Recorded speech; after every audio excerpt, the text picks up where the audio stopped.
In this video, I am going to discuss about T accounts.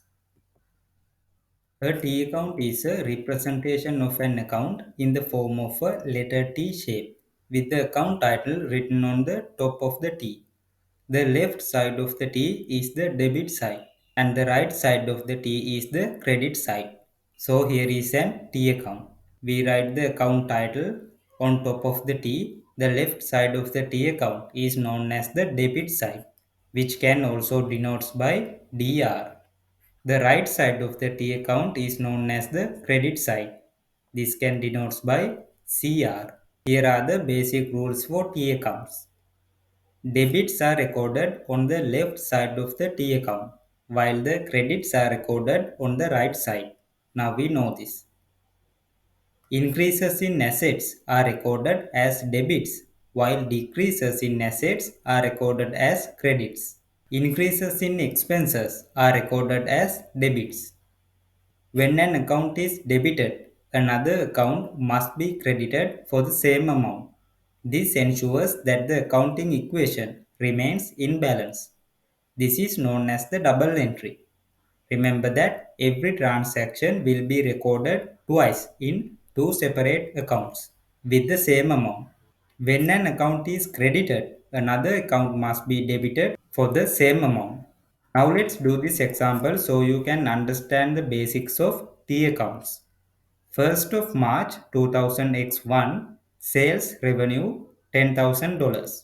This means the cash amount of the company will increase by 10,000. Cash is an asset for the company. So this is the cash account, this is the debit side and this is the credit side. So how we record this transaction? If an asset increases, we debit the asset account. Cash is an asset, so we debit cash account by $10,000. 1st of March. Remember that we need to record the same transaction twice in two separate accounts, which is known as the double entry. So the other account will be the sales account. This is the debit side. This is the credit side. We do not have to include these DR and CR in every account. We debited the cash account. So what we do is we credit the sales account by the same amount.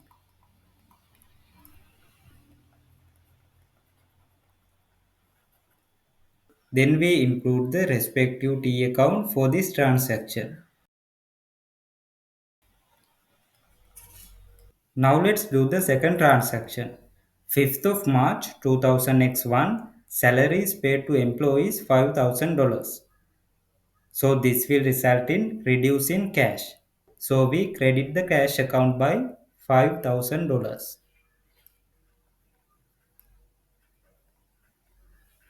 So what will be the other account? It will be the wages. Remember that wages are expenses. When an expense increases, we debit the account. So $5,000. So this is related to the cash account and this is related to the wages account. 10th of March 2000x1 purchase of raw material $1,000. So this will result in reduce in cash because we have to pay the cash in order to purchase raw materials. So this is related to the raw materials T account.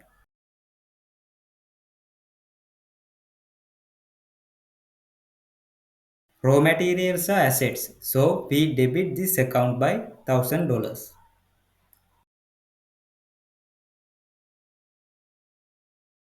So this is how we record the transactions in T accounts.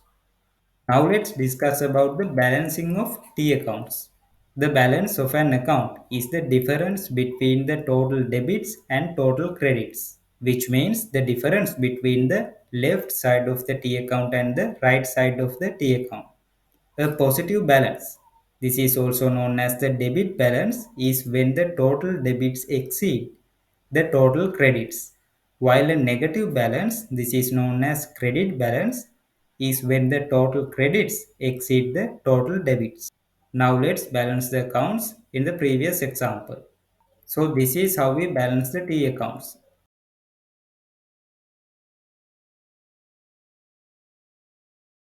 First, what you have to do is you have to calculate the highest amount.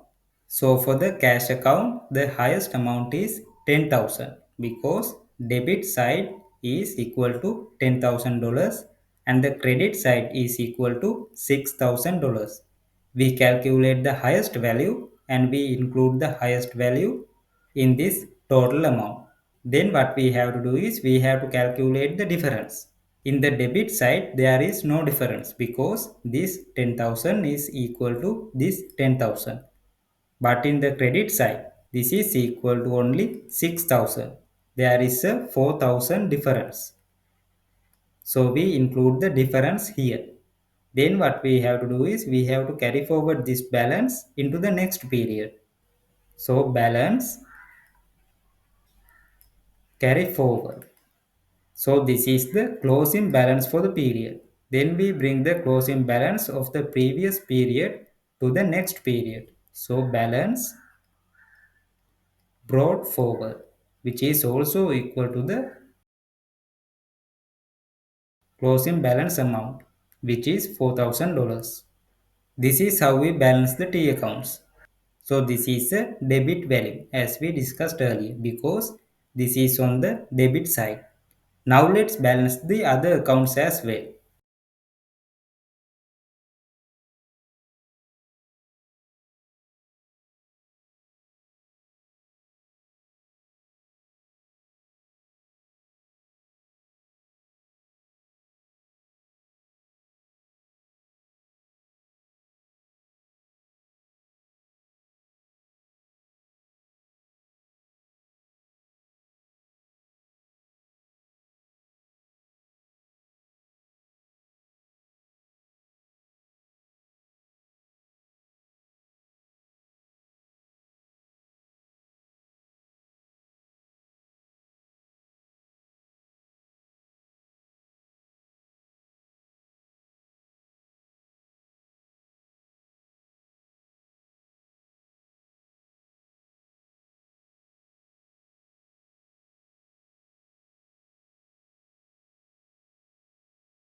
So this is how we balance T accounts. I hope now you understand the basics of T accounts and how to balance the T accounts. Thank you for watching. See you in the next video.